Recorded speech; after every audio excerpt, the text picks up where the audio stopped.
Hey guys, Tackle. Nicole Toss. Hi. Are we ready for this? We are. This is actually a fun one. Yeah, it is. Community. Developing a community of people. Is Like, that principle number 4? this is principle number 4, and it's one of my favorite ones. It's one I go back to a lot because I think it's important. Yeah. Have you ever had a time in your life where you didn't have a good community around you? Yes. I've had a lot of times in life like that. Yeah. So it's probably why I put such an emphasis on it, is because I mean it is so important to have decent people around you.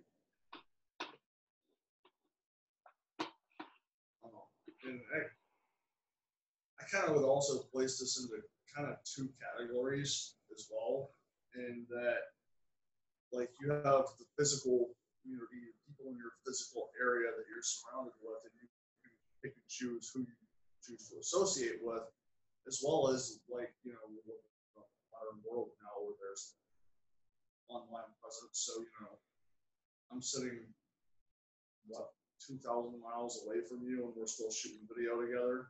You know, there's the online community as well. Yeah, you are further away from me now than you were 3 days ago. Very much so. So, I mean, and I know a lot of people, I think, tend to kind of find the whole online community thing kind of like wishy-washy.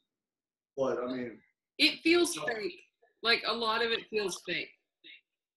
Yes, a lot of it does. You only see what you want people to see. You only see what people want you to see. You know, there is a lot of fake that goes along with it, but there's a lot of reality that goes along with it too, just depending on which community you land in. That's true.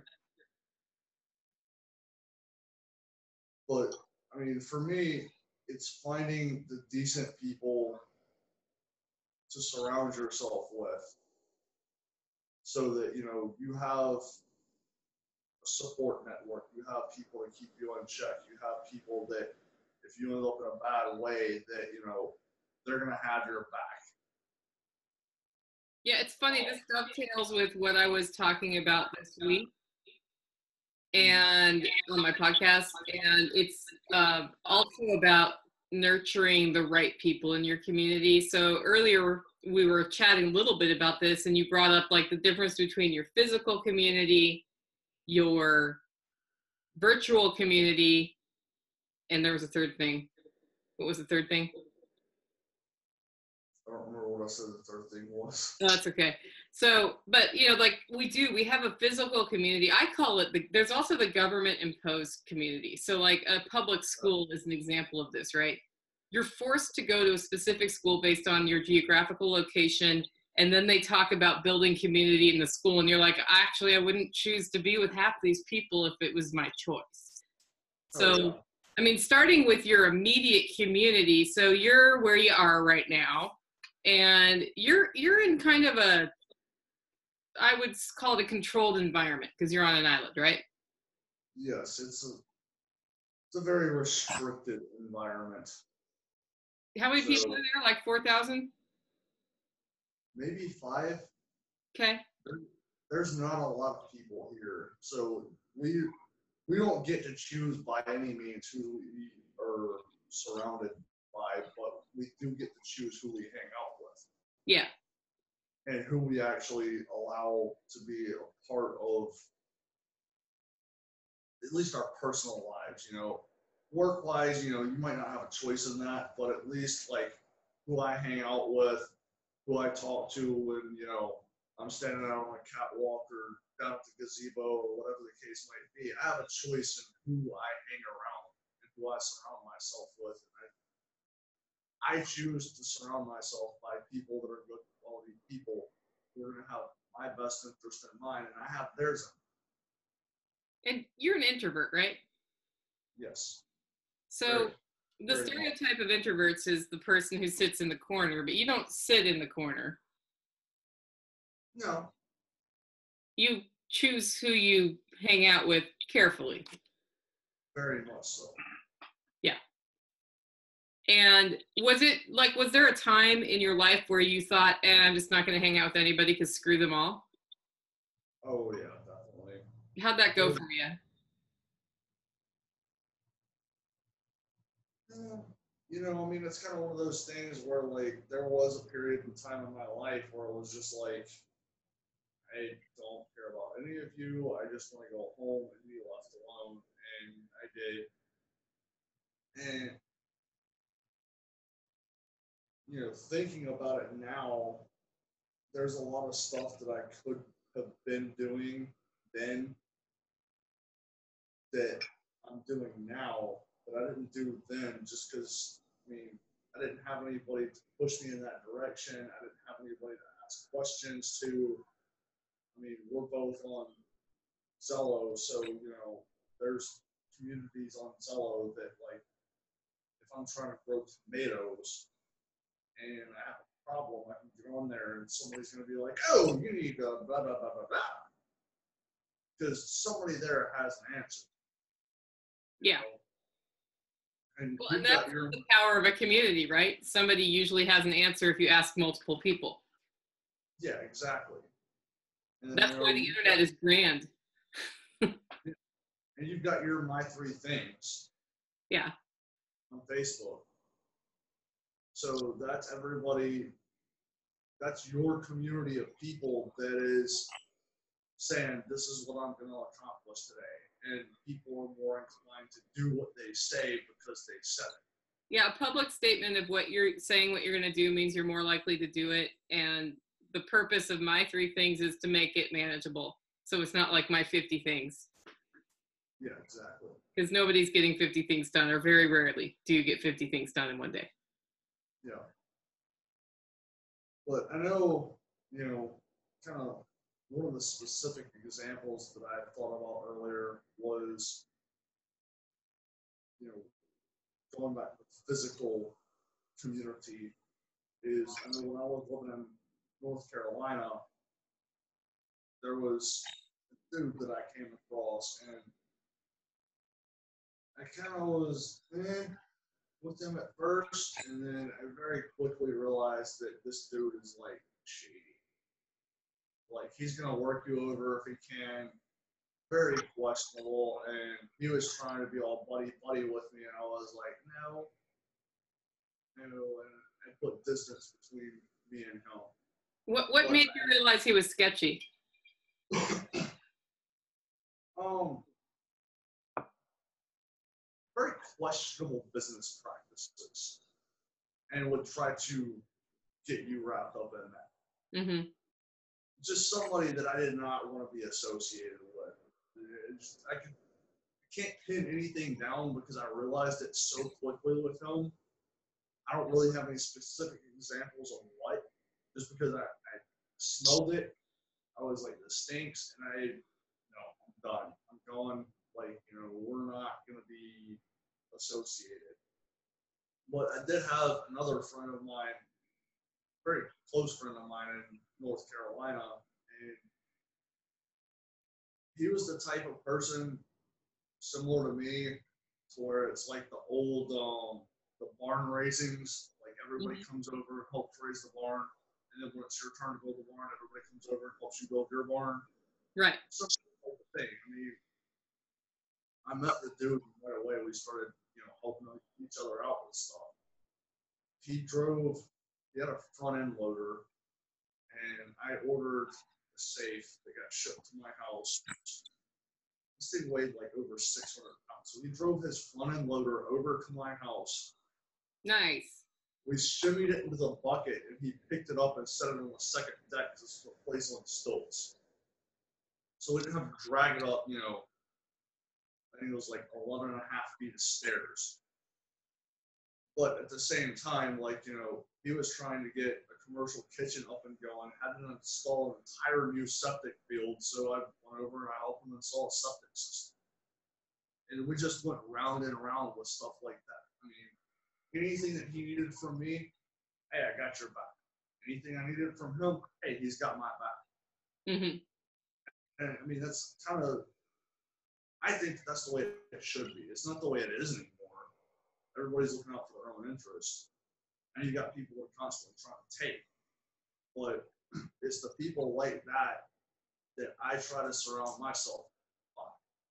You're another very good example of it. You know, I think looking out for your interests means you look out for other people's interests. Yeah. That's, you know, a lot of people get wrapped around the axle on the libertarian concept of selfishness and taking care of yourself first. Well, if I don't take care of myself, I can't help you. Oh, yeah. But, and of course, it's my right, if I want to just take care of myself and tell everybody to, you know, sit and spin. But that doesn't work in the long run, because what goes around comes around. And I think the biggest value you can get out of life are your relationships. Yeah, absolutely. I mean, taking care of yourself kind of goes back to, you know, principle 3, care of yourself and your family and others. You know, you have to take care of yourself first. You're not going to be able to help take care of everybody else. But at the same time, you know, when you surround yourself by good quality people, like, Yeah. you know, I talk to you a lot. If I'm dealing with something or I have an issue, if you can't help me directly, you find an indirect way to do it. True. Sometimes secretively behind your back. That too. That's part of the fun, though. Yeah, I can see that. So the whole community thing, you know, your direct community, so you have community there of people you've made relationships with, and you are forced into a community relationship because you live near each other. And you found the people in this community who are beneficial to be in a relationship with. And you had a group of people that were less beneficial at one point, right? There? Definitely. I had some people that I was hanging around a while back, and it just turned into this like downward spiral of like it was going nowhere. Productivity of what we were doing just took a nosedive, and I finally had to just be like, okay, I can't keep doing this. Right. So I'm gonna go over there on Saturday. I'm gonna spend all day over there. I'm not gonna get anything done, at least nothing productive. So I was like, this has got to stop. But you know, I've got people that are over here now that, you know, I took more time than I probably should have earlier to sit outside and talk to a friend of mine. But at the same time, he just spent 2 weeks watering all of my plants because I wasn't gone. You probably should have taken that time, actually. I should have. Yeah. I'm still trying to catch up from being gone for 2 weeks, so my room was still a complete disaster. So I definitely have productive things that I need to be doing, but at the same time, like, you know, he had the day off, I have the day off. So I took the time just to sit outside, and honestly, we didn't even talk at the time. We just kind of stood there in the shade and just enjoyed fresh air. I mean, but he's one of those people that I can go to if I need something. And he's definitely come to me with stuff that he needed. And it's that circle that goes round and round. So then you were talking earlier about how the internet has allowed people to develop communities beyond geography. Because I'd say 200 years ago, it was harder to have a community outside of as far as you could walk. Oh, yeah. I mean, you can kind of look at that one in stages. I mean, it used to be, your community was who you could walk or ride a horse and talk to. Then you introduce like mass transportation, you start getting cars and planes and stuff like that, and you were able to start expanding your community. But I mean, on Zello, I mean, online, we've got community in Australia, New Zealand, Britain, South Africa. I mean, I've listened to conversations and been involved in conversations about biltong with somebody from South Africa, which is where biltong originated from. Yep. So, I mean, with the online community, I mean, it's almost like it's unstoppable now. You have no reason not to have a community of people anymore because there's so many different platforms. I got in another conversation when I was at home recently about all the different conversations, and how conversation started because they were trying to get me on another platform because it was so star-spangled awesome. And I'm like, my platform does the same thing. Yeah. Like, there's so many different platforms that allow you to do this type of thing. You've got Facebook and Instagram and Zello and Snapchat and all these different things. But once again, you go back to which people are you going to surround yourself with? Yeah, and I think with the online community, there's risk of people represent themselves differently than they are. And you don't find out till I mean, that's something you don't know till you know. Well, that's something you don't know till you know in real life either, right? But you have a much bigger pool to pull from. And I think about the Zello community that you and I are in and how that has opened the door to a really great Tennessee network here. So geographically, Tennessee is like super long, and it's, I don't know, probably 7 or 8 hours from one corner to the other. We've got people sprinkled all over the state. We talk to each other all the time. And when something's going down here, they all pull together. Yeah. But, 100 years ago, sure, we might have written each other's letters or something, but it would have been hard to get somebody from Memphis up where I am. Like, that would have been a major investment of multiple days. It would happen once a year, maybe. Yeah, but even at that, I mean, like, what, you write a letter from where you are to Memphis, and then, like, there's coordination that has to go on, and then so forth and so on. But, like, with Zello, you meet people in other parts of the state. Yeah. Y'all got the GSD crew now. So everybody jumps on, and aren't you playing a GSD weekend? Oh, we have a meetup for Christmas coming up, weekend before Christmas. The GSD, in air quotes, project for that is to put 10 trees in the ground that I have. But that may or may not actually happen. I may have it done before then. So it's not a GSD focus this time. It's just a get together and enjoy each other's company at the holidays. It's more of a meetup this time.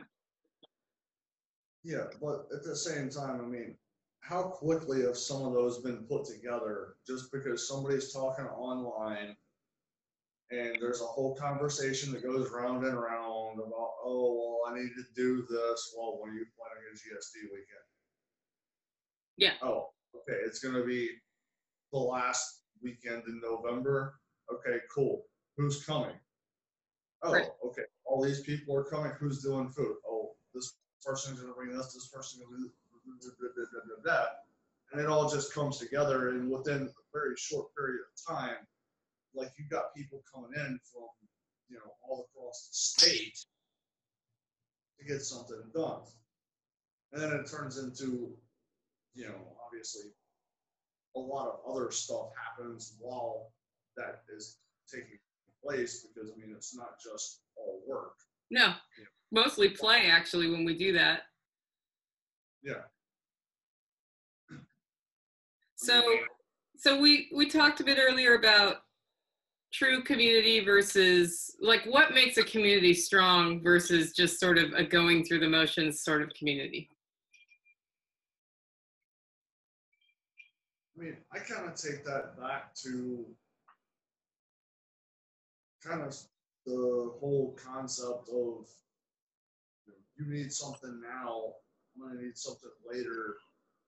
We all have each other's back, as opposed to like everybody knows that dude that's like every time you talk to him, it's like he needs something. It's like as soon as you see, as soon as he shows up, it's like, okay, what do you need now, dude? Really? What? No, not a happy talk. What do you want? What do you need from me? Because every time you talk to me, that's what it is. Yeah. So, I mean, you just did energy vampire body language, by the way. You went. You looked exhausted. Mentally, this is what I do when some people walk in. It's like, oh my God, you're here. What do you want? So those people do not belong in my community. No. So that's the thing about community. You will attract many kinds of people, and the energy vampire is the worst one in your community, and you have to, they will kill the community. And that's that person who every time they walk in, you do what you just did physically, either in your head or you actually do it physically. I have actually done it physically when somebody walked in the room. I can guess that you have. And those are the people who, after you interact with them, you feel exhausted. Just they talk to you, they're like, I have this problem. You're like, how about this solution? Nope, that's not going to work because, okay, how about that solution? Nope, that's not going to, it's like everything they do just sucks your feedback and they give nothing back. It's like they absorb your energy, and then when they walk out, they feel better and you feel like crap. Yeah, and those are also the type of people that if you walk into their space and be like, hey, could you, oh, well, I've got this thing that, I'm sorry, man. Yeah. I'm busy that weekend. Or I've got this thing at work. Or there's always an excuse. They can never do anything for you. But anytime they have a problem, they're definitely going to come. Right. Or if they need something you have. That too. Yeah. So, okay, so if you were going to boil this down into one thing, like why is principle number 4 building community? What about community leads to thriving in a modern world? You're not going to thrive by yourself. You need input and you need support from other people. Because there's so much with everything that goes on nowadays that you can't do everything by yourself. You can't realize everything by yourself. So you need the input and the support from other people that are going to give you those ideas. They're going to tell you, no, you can't do this. Just go do it. They're the ones that are going to tell you less talking, more doing. They're the ones that are going to push you and give you the support and say, oh, well, have you tried this? Yeah. Well, I think that just about covers it, don't you?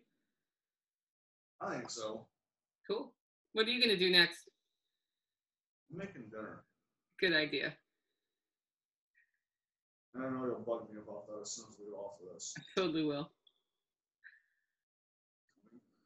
How do you feel it? So I probably should have already started, right? Yeah. Yeah. So, anyway, till the next time, bye.